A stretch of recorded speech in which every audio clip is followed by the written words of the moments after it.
what I'm most interested in learning from you today and sharing with our community is this bridge that has to happen between sales and marketing. My question to you is, why do salespeople need to understand the role of marketing in 2024 and beyond? Welcome to the Making Sales Social podcast, featuring the top voices in sales, marketing, and business. Join Brynne Tillman and me, Bob Woods, as we each bring you the best tips and strategies our guests are teaching their clients, so you can leverage them for your own virtual and social selling. This episode of the Making Sales Social podcast is brought to you by Social Sales Link, the company that helps you start more trust-based conversations without being salesy through the power of LinkedIn and AI. Start your journey for free by joining our resource library at socialsaleslink.com/library. Welcome to the show. Welcome back to Making Sales Social. I'm very excited to have my guest today, Michael Hansen, who empowers B2B sales teams to have better conversations. He's the host of the Cosmic Bridge podcast and CEO at Growth Genie. Michael, welcome to the show. Yeah, thanks a lot for having me, Brynne. Looking forward to today's chat. Thrilled to have you. You know, it's interesting. I found you because you put out a very interesting poll that got my attention. And so now you're here. So I'll start with content on LinkedIn works. So that's what I'll mention, because polls are a content. So anyway, I'm thrilled to have you here. Before we jump into your expertise, we ask all of our guests one question, which is, what does making sales social mean to you? Yeah, I think I'll just stick to LinkedIn, as I'm not I've dabbled in other channels, but I definitely would say LinkedIn is more of my expertise. And I think you've really got two aspects of LinkedIn, and I feel like one is more marketing, which I know we're going to talk about later, and one is more sales. And I feel like the sales part is directly messaging customers in the DMs, right, or prospects. Sorry, that could be voice notes, videos, just a normal written message, researching accounts you've got in the pipeline. And then on the other side, which I think is more of a marketing play, like you talked about earlier, like posting on LinkedIn, building like brand awareness. It could be of yourself or your company.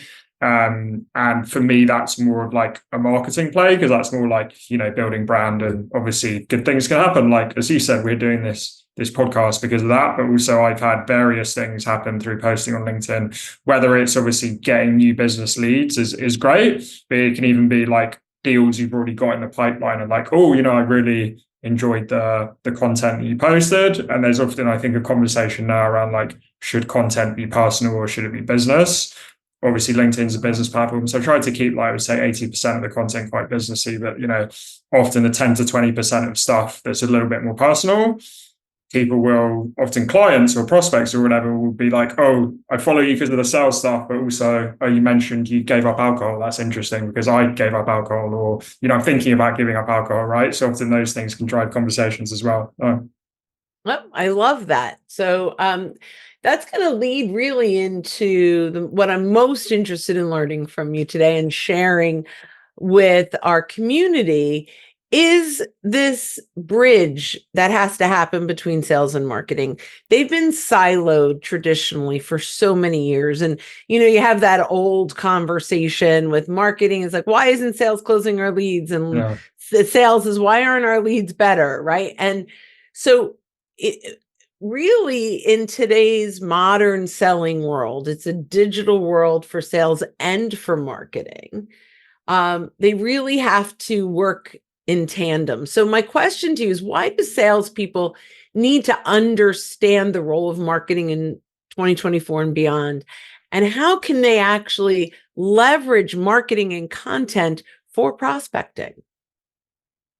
Yeah, so I think the why is, there's that stat, I think it's from HubSpot, that everyone talks about, that like buyers are 70% of the way through the funnel by the time they get to your website. So actually, if you're a salesperson that kind of relies on marketing to, drive people to the website and they fill out a form, by that point, they may have already been in contact with other vendors who have more of a relationship there.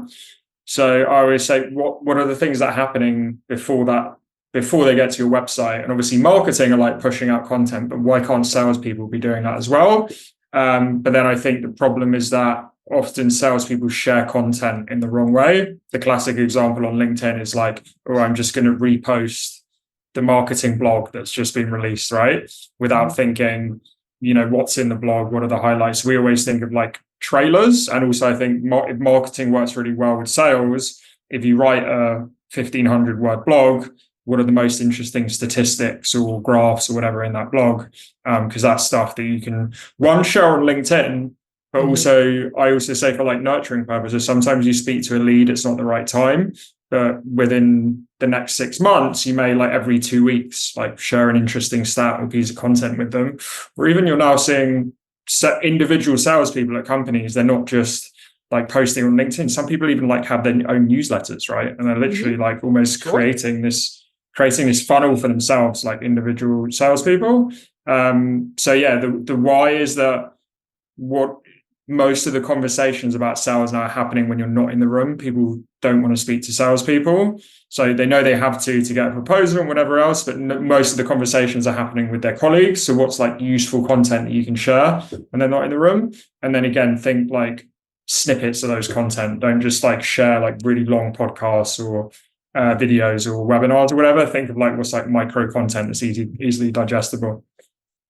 So I love that. One of the things I learned, I don't know if you know David Newman, he wrote Do It Marketing. And one of the most important lessons I learned from him probably 15 years ago was understand what your prospect is, what content, what insights are your prospects looking for before they're at the stage that they need you, so that you're getting them early in the buying process. And I always thought like that was always that's always in my mind. Like, am I talking to them too late, right? When they've filled out the form, or am I talking to them when they're just exploring a challenge that's coming up before they need me? So in your expertise, talk a little bit about the kind of content that salespeople should be sharing to really attract their buyer at the right time.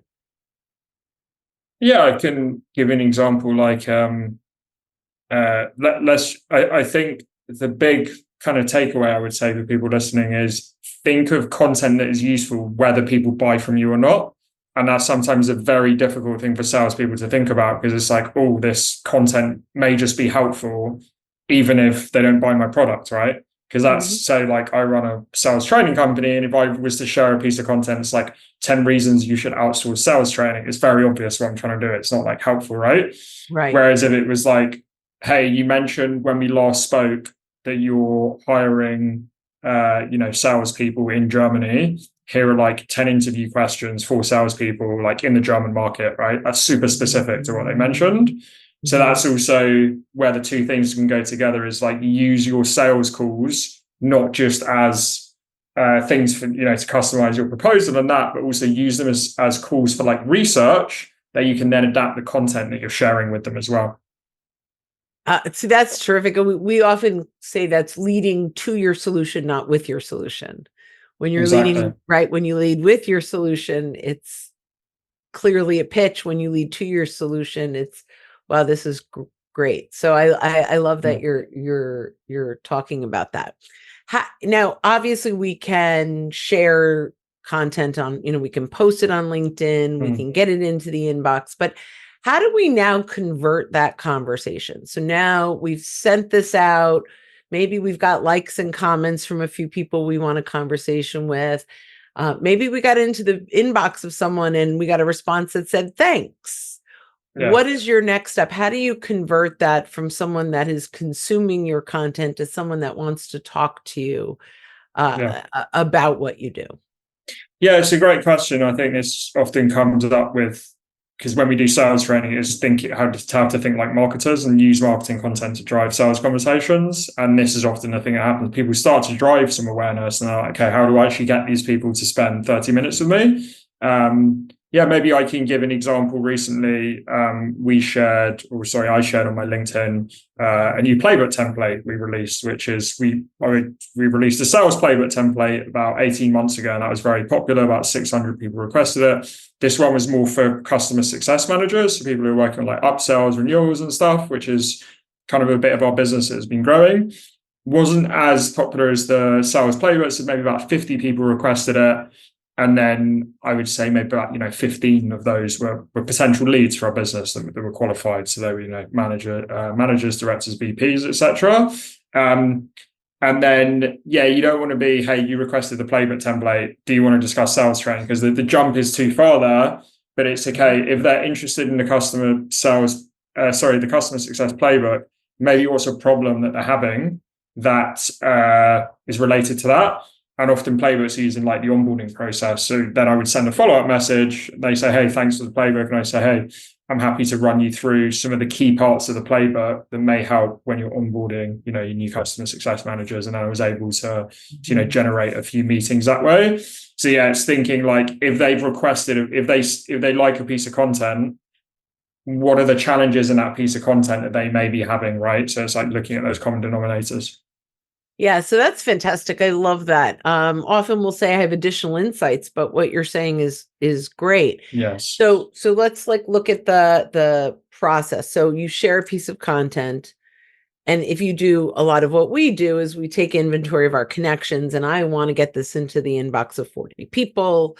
They engage, maybe 10 of them of the 40 engage, and now you in your content you have a little kind of teaser with insights. Yes. And then you say, if you're interested in the full playbook, let me know. I'm happy to send it over to you. Is that your call to action there? Yes, exactly as you mentioned. And then you could share the playbook, and then obviously the next thing could be, do you want to run through some of the highlights of the playbook that can help you with onboarding, or whatever you think the pain may be for the person. So that's exactly it. And I think marketing, well, good marketers, not all marketers are obviously trained to think about trailers and snippets, but I think my experience is a majority of salespeople will just be like, hey, here's a 400-page ebook, or like, here's a 1-hour podcast. And it's like, if they're a stranger and they don't know who you are, difficult. I think, people, and I'm not one of those people that says, oh, people don't listen to long form content. People do listen to long form content, but there has to be some type of authority that person has. And if it's a stranger who doesn't know who you are, they're probably not going to listen to your 1-hour podcast. So I don't know if you've read Gap Selling by Keenan, but he talks about mastering the ask offer ratio. And so you have to earn the right. So you're asking them to invest their time to consume your content. You have to earn the right for them to want to pay for your content with their time. So yes, exactly. So that's amazing. You've got some great insights. The next thing I'm going to ask you is, what do you do if you're in sales and you really don't have the support of a marketing team? How do you overcome that? Yeah, so this is a objection we get in our training a lot when we talk about using content more. And often salespeople say our marketing content sucks, like our marketing team's terrible, they don't listen to our requests. Sometimes that's justified, sometimes that isn't, but don't want to get too much into that. But regardless, let's say the content, you don't have good content internally. Now you can use third-party content, right? So there's obviously two options. One, you can create your own content on LinkedIn, right? Like we talked about. And again, you could just post once a week, because obviously people like you and I, we're posting most days. But if you've never posted at all on LinkedIn, like posting every day is a big time. And sometimes it's quite intimidating for people as well. So maybe commit to posting once a day. And in terms of getting inspiration, if you do genuinely think your content is not useful for your prospects and the people you speak to, look at alternative sources as well, right? Look at third-party sources. So I often share content from Salesforce or Gong, or people who are big in the sales tech space, because I know we sell to heads of sales and they're looking at that type of content as well. And we're a small company. We've worked with 60 customers in our history. Whereas obviously they've got a lot more data, right? Gong's analyze millions of calls, right? Salesforce has millions of deals in their CRMs across with their customers. So sometimes using that data builds like credibility. But then I also come in with my own perspective, because that's also the thing on LinkedIn that I think people get wrong. Like when you reshare the company blog, you've got Trailer. no trailer, and also no opinion as well. Like also it's even if I share something from like Salesforce or Gong, whatever it is, I try to give my opinion of, based on my training with thousands of salespeople, I've actually seen what they're talking about is correct here. And this is actually a little additional insight that I recommend as well. I love that you're adding your own thought leadership to their thought leadership. Exactly, yeah. Talk to me a little bit about your perspective on ChatGPT for salespeople in creating content.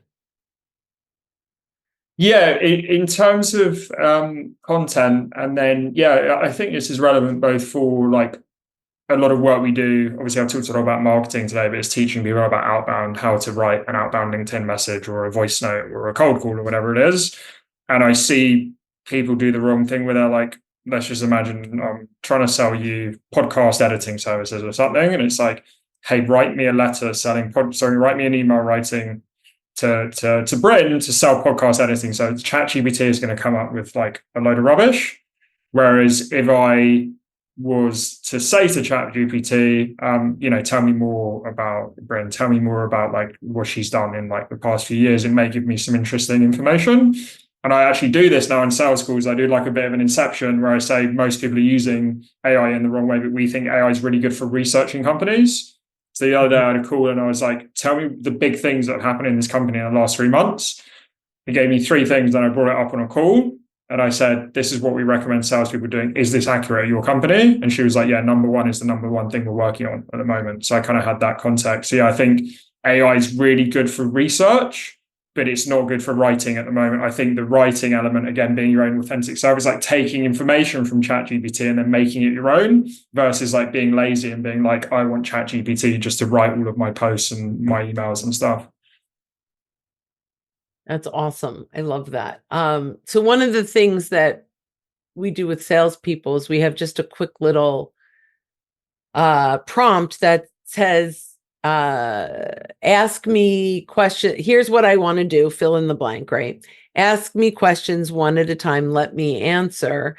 And once you have all the information you need, please use my answers only in creating the content. Do not research. So that's a little bit of how we try to keep it authentic. But so this was terrific. I thank you so much, Michael. My last question, or kind of the second to last question, but my last question for the interview is there a question I should have asked you that I didn't?